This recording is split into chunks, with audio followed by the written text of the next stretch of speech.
आज हम इस वीडियो में कक्षा 5 की अंग्रेजी किताब पेटल्स का लेसन 16 द बलून मैन की कविता पढ़ेंगे। आगे बढ़ने से पहले इस कविता को पढ़ लें और समझ लें। He always comes on market days and holds balloons, a lovely bunch, and in the market square he stays and never seems to think of lunch. They are red and purple, blue and green, and when it is a sunny day, the carts and people get between. You see them shining far away. And some are big and some are small, all tied together with a string. And if there is a wind at all, they tug and tug like anything. Someday perhaps he will let them go, and we shall see them sailing high and stand and watch them from below.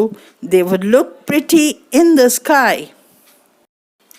वह बाजार के दिनों में हमेशा आता है और अपने हाथों में गुब्बारों का एक सुंदर सा गुच्छा पकड़े हुए रहता है। बाजार के चौराहे पर खड़े रहते रहते उसे अपने दोपहर के खाने की भी सुध नहीं रहती।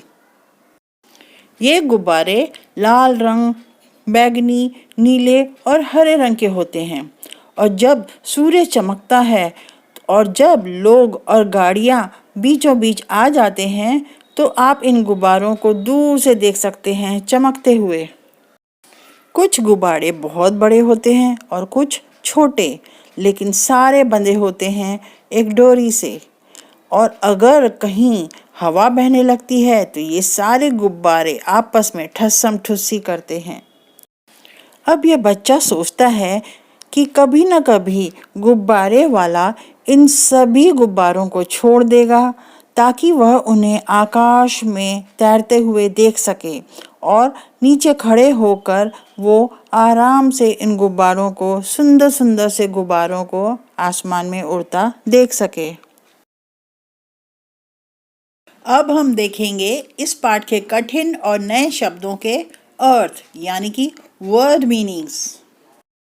पहला शब्द है कार्ट्स यानी कि गाड़ियाँ, फिर शाइनिंग चमक रहा, टाइड बांधा, स्ट्रिंग डोरी, परहैप्स शायद, सेलिंग हवा में तैर रहा। अब हम लोग आ जाते हैं वर्ड पावर पर यानी कि शब्दों की ताकत। Arrange the jumbled letters to make meaningful words in the given space. दिए गए शब्दों की स्पेलिंग्स को उलट पुलट कर दिया गया है, आपको इन्हें सही करके खाली जगह पे लिखना है। नंबर ए के उल्टे पुल्टे शब्द का सही शब्द होगा मार्केट, दूसरा विंड। इसी तरह तीसरे शब्द का सीधा शब्द होगा स्क्वायर, चौथे का बलून्स, पांचवें का काट और आखिरी और छठे का होगा पीपल। अब अगला सवाल, write the opposites of the words given in the balloons. 1 is done for you. बैलूनों के ऊपर दिए गए शब्दों के विलोम शब्द या उल्टे अर्थ वाले शब्द लिखें। पहला आपके लिए किया गया है। पहला है नेवर यानी कि कभी नहीं, उसका विलोम होगा ऑलवेज यानी कि हमेशा। दूसरा स्मॉल छोटा, उसका ऑपोजिट होगा बिग बड़ा। थर्ड इनसाइड अंदर की तरफ, उसका ऑपोजिट होगा आउटसाइड बाहर की तरफ। लो जिसका अर्थ है निचला या नीचे वाला, उसका ऑपोजिट होगा हाई ऊंचा। सिट बैठो, स्टैंड खड़े हो जाओ। नियर पास, फार दूर। अब हम करेंगे पाठ के पीछे दिए गए 4 प्रश्नों के उत्तर। प्रश्न number A, where does the balloon man stand? गुब्बारे वाला कहाँ खड़ा रहता है? इसका उत्तर होगा the balloon man stands in the market square, यानी कि गुब्बारे वाला मार्केट के चौराहे पर खड़ा रहता है। प्रश्न number B, name the colours of the balloons mentioned in the poem. कविता में दिए गए गुब्बारों के रंगों के नाम बताएं। इसका उत्तर लिखें। The colours of the balloons mentioned in the poem are red, purple, blue and green. Question number C, what happens to the balloons when there is a wind.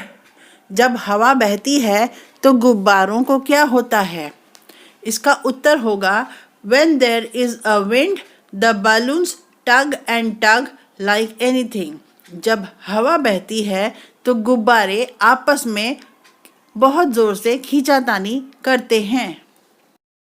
आखिरी question, question number D, what does the child like to see the balloon man do. बच्चा उस गुब्बारे बेचने वाले को क्या करता हुआ देखना चाहता था? आंसर होगा the child wants the balloon man to let the balloons go so that he can see them sailing high. बच्चा चाहता था कि वह गुब्बारे वाला आदमी सारे गुब्बारों को छोड़ दे ताकि यह बच्चा उन गुब्बारों को हवा में ऊपर आकाश में तैरते हुए देख सके।